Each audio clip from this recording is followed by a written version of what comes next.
Hello, seekers and skeptics, and welcome to Spirit and Scrutiny podcast, where we explore the sacred with open hearts and discerning minds. I am your host, Flower. In the last few episodes, we talked about the call, discernment, and the early sensitivity that can shape a spiritual path. But today, I want to move into something much more personal. Something that didn't feel spiritual when I was inside of it. But before I go any further, I want to name something honestly. This episode was meant to be out a few days ago, and every time I sat down to record it, my body froze. Not in a dramatic way, but in that quiet, internal way where something just doesn't move. And it's interesting because I have shared parts of my story before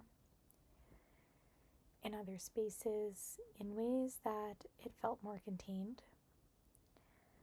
But something about sharing it here, like this, feels different. There is less control. Once this is out there, it's out there. I can't adjust my tone depending on who's listening. I can't soften things in the moment. I can't choose how it's received. And there is a part of me that doesn't feel entirely safe in that.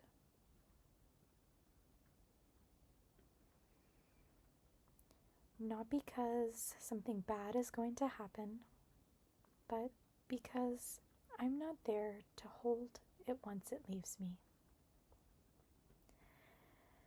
And I think that is why my body has responded the way that it did.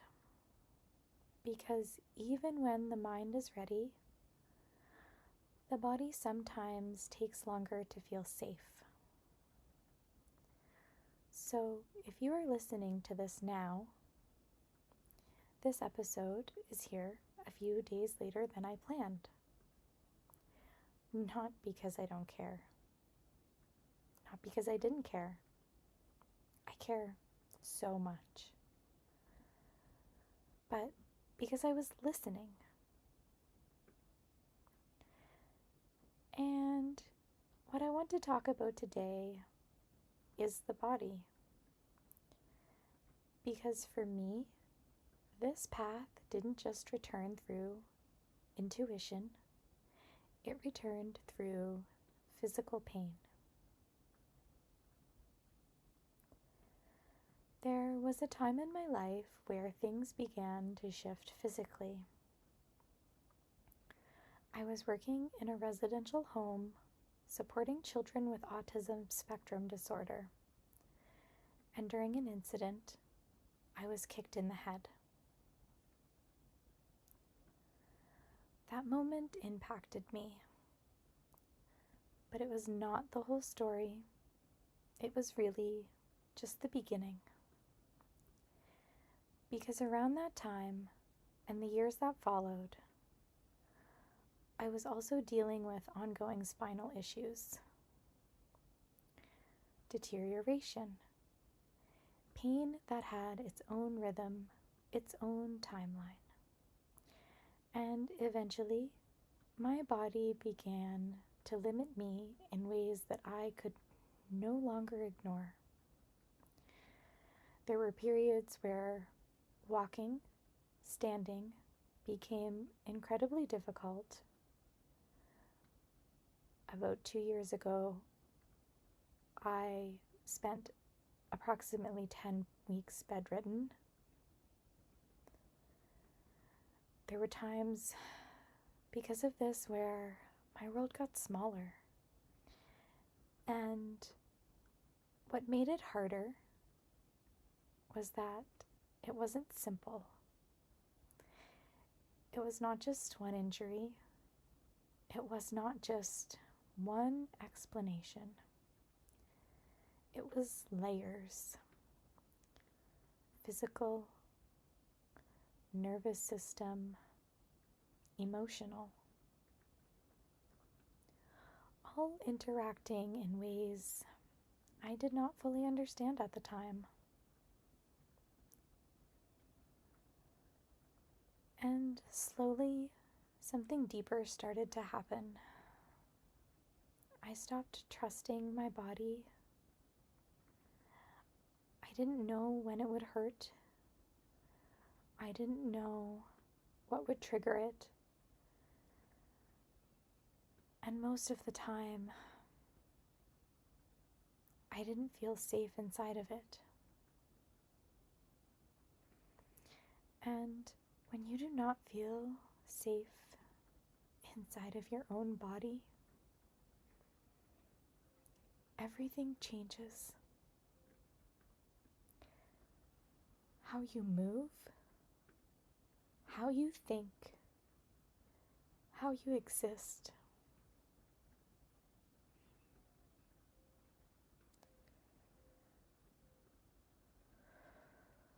There were times where I could barely stand, let alone walk to the loo, where even simple things like sitting up long enough to eat a bowl of cereal felt so overwhelming because of pain. And my world became very small. And in that smallness, there was grief. Grief for the version of me that felt very capable. Grief for the life that I thought I was living.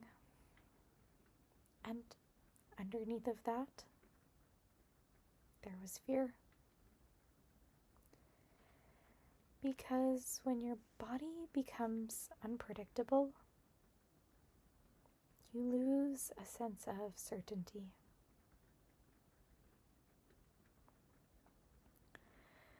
At some point on my healing path, I began hearing the word psychosomatic. And if you've ever been in real pain and heard that word, you know how fucking complicated that can feel. Because it can sound like, this isn't real. The pain you are feeling like is not real. But what I came to understand very slowly is that psychosomatic doesn't mean the pain is not real. It means the body can express more than just physical injury. It can carry stress, unprocessed emotion, patterns held in the nervous system. And for me, it wasn't one or the other. It was both. A physical reality and a deeper layer of my body asking to be listened to differently. There wasn't one big moment where everything changed. It was much quieter than that. It started when I stopped fighting my body and began listening to it. And that wasn't easy. Sometimes it still is not easy, because listening means feeling. Personally, I hate feeling. And feeling wasn't something I have always felt safe doing either. The return to my body has not happened all at once. I still believe that I still have a ways to go. Though I have made massive positive progress. It happened in small ways, through breath, through stillness, and through paying attention. Through slowly building a relationship with a body I didn't always trust. And over time, everything that I knew about yoga and learned about yoga became one of the ways that I supported that. Not the postures, and not as a solution, but as a space to listen, as a space to notice, and a space to be with myself without trying to escape. And slowly, something began to shift. Not all at once, but just enough to feel like I could roll out my mat again and find moments of safety.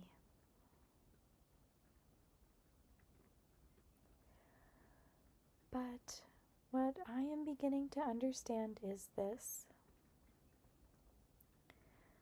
My body was not betraying me. It was communicating with me. It was holding layers of experience from birth until present moment that hadn't been fully processed. And the pain was and still continues to be a messenger.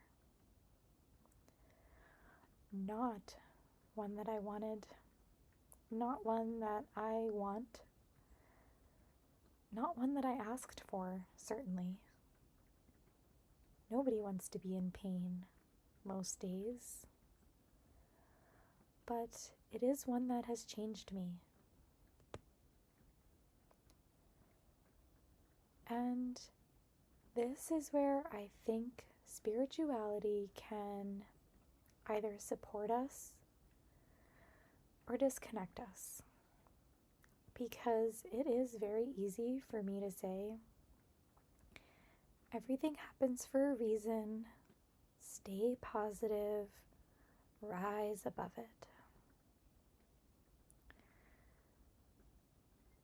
But that wasn't my experience, so it's really not easy to say that. My experience was human, and it still is. It's messy, it is slow, and uncertain during times, and it really has been about learning how to stay with myself, even when things don't feel okay. And I've learned that it is within that learning that things can truly begin to change.